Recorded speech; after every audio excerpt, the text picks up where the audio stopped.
খারাপ পথে চলে যায় সেই সব পথ থেকে রক্ষা করার জন্যই কিন্তু জনাব তারেক রহমান ক্লাস 4 থেকে বাধ্যতামূলক খেলাধুলাকে প্রাধান্য দিচ্ছে। আমাদের দেশনায়ক জনাব তারেক রহমান যেদিন আমাদের বাংলাদেশে তিনি পদার্পণ করেছেন, তিনি কিন্তু একটা কথাই সবাইকেই বলেছেন, প্ল্যান। তিনি কিন্তু প্রত্যেকটা ইয়েতে তিনি একটা প্ল্যান করতে বলেছেন। তিনি কিন্তু আমাদের নির্বাচনের জন্য আমাদের সরকার, বাংলাদেশ জাতীয় দল বিএনপি সরকার গঠন করলে আমাদের কোন কোন সেক্টরে আমাদের সরকার কাজ করবে জনাব তারেক রহমান প্ল্যান করেছে।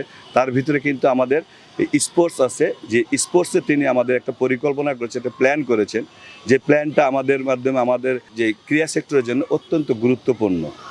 আমরা এখানে যে ইয়েগুলো দেখছি, এইগুলো আমাদের চেয়ারম্যানের যে প্ল্যান, এই পরিকল্পনা আমরা আমাদের সর্বোচ্চ চেষ্টা করে নওগাঁতে আমাদের সকল প্লেয়াররা আমরা মানুষের দ্বারে দ্বারে এবং স্কুলে, কলেজে, রাস্তায়, বাজারে সব জায়গাতে আমরা মানুষের কাছে এই বার্তাটা পৌঁছে দিচ্ছি যে এখন খেলাধুলা করলে তার পরিবার ভরসা পাবে, তার পরিবার খেলাধুলাকে একটা পেশা হিসাবে নিতে পারবে।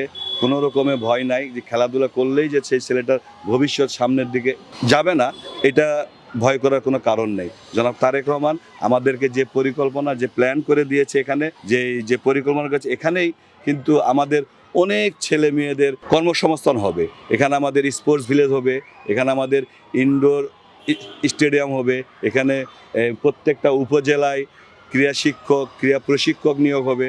তাহলে এই যে খেলাধুলা করে যারা পড়াশোনা করতেছে তাদের কিন্তু কর্মসংস্থান এইগুলোর ভিতরে আছে।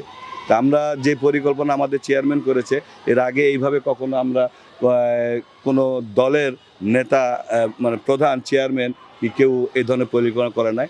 আর এই পরিকল্পনা আমাদের মাঝে আমার শ্রদ্ধ বড় ভাই, আমার রাজনৈতিক অভিভাবক, খেলাধুলার অভিভাবক জনাব মোহাম্মদ আমিনুল হক, জনাব তারেক রহমানের সবচেয়ে বেশি আস্থাভাজন একজন নেতৃত্ব, ক্রীড়া অঙ্গনে এবং রাজনীতিতে খুবই বিশ্বস্ত একজন জনাব আমিনুল হক। তিনি আমাদেরকে দিক নির্দেশনা দিয়েছেন যে সারা বাংলাদেশে গ্রামে গঞ্জে, হাটে বাজারে সব জায়গায় চেয়ারম্যানের এই যে স্পোর্টসের যে পরিকল্পনা, প্ল্যান, এইগুলো মানুষের মাঝে তুলে ধরার জন্য। এবং আমরা ইনশাল্লাহ আমরা এই যে তুলে ধরতেছি, আমরা এর শতভাগ না পারলেও আমরা শুরু করব। এবং আমরা যেইগুলো জিনিস আমাদের সবচেয়ে বেশি প্রয়োজন উপজেলা গ্রাসরুটে কাজ করার, সেইগুলো পরিকল্পনা এখানে আছে। ইনশাল্লাহ আপনারা আমাদেরকে সহযোগিতা করলে, বাংলাদেশ জাতীয়তাবাদী দল বিএনপিকে সরকার গঠন করার সহযোগিতা করলে আমরা সুযোগ পেলে আমরা এইসব কাজ ইনশাল্লাহ করব। যুব সমাজ, এই জনাব তারেক রহমান আমাদেরকে এই বাচ্চা কাছে কিন্তু এই নেশা, মোবাইলে আশ্বস্ত এবং যারা বিভিন্ন খারাপ পথে চলে যায় সেই সব পথ থেকে রক্ষা করার জন্যই কিন্তু জনাব তারেক রহমান ক্লাস 4 থেকে বাধ্যতামূলক খেলাধুলাকে প্রাধান্য দিচ্ছে।